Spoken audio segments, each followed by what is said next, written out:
Yang pertama, Allah Subhanahu wa taala menyeru orang-orang yang beriman dengan kalimat ya ayyuhalladzina amanu, wahai orang-orang yang beriman.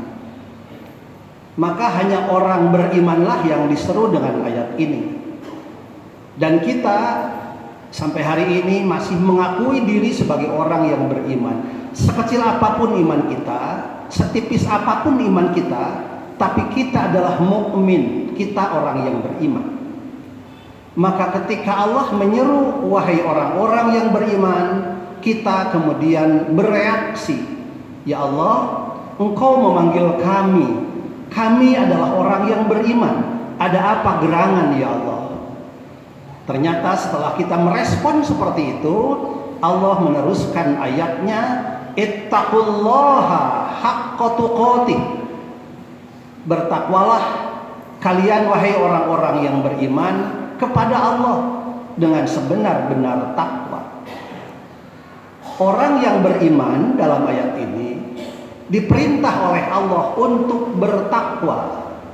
Padahal sepintas logika kita adalah ketika kita termasuk orang yang beriman, kita mukmin, maka otomatis kita adalah muttaqin, orang yang bertakwa.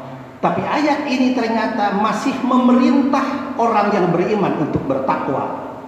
Maka maknanya adalah bahwa orang yang beriman tidak semuanya memiliki ketakwaan yang maksimal, tidak semuanya memiliki ketakwaan yang optimal. Karena itu ketika orang yang beriman disuruh bertakwa, maknanya adalah wahai orang-orang yang beriman, tingkatkan ketakwaanmu semaksimal mungkin. Dalam ayat ini dilanjutkan dengan kalimat haqqa tuqatih. Tingkatkan keimananmu semaksimal mungkin dengan sebenar-benar takwa.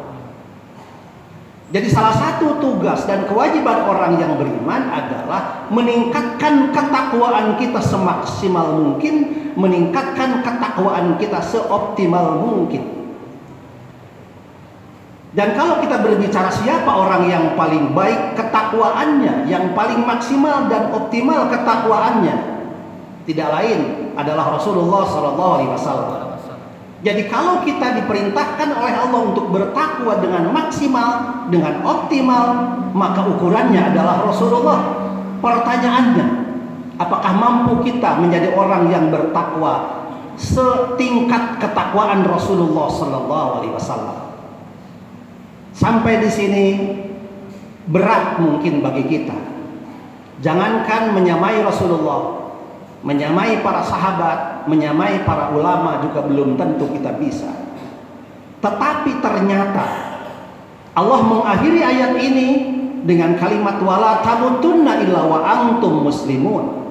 Dan kalian jangan mati kecuali matinya kalian itu dalam keadaan muslim, dalam keadaan Islam, dalam keadaan berserah diri sepenuhnya kepada Allah Subhanahu wa taala. Kata Allah, kalian jangan mati, wala tamutunna. Kalau ayat ini hanya sampai di sini, maka kita dilarang mati. Kita harus hidup selama-lamanya. Tapi yang dimaksud bukan itu, karena ternyata semua manusia pasti akan mati. Yang dilarang oleh Allah, yang Allah tidak menginginkannya, Rasulullah tidak menginginkannya, kalian itu mati dalam keadaan tidak Islam. Yang diinginkan oleh Allah, yang diinginkan oleh Rasul dari kita adalah kalian mati dalam keadaan Islam.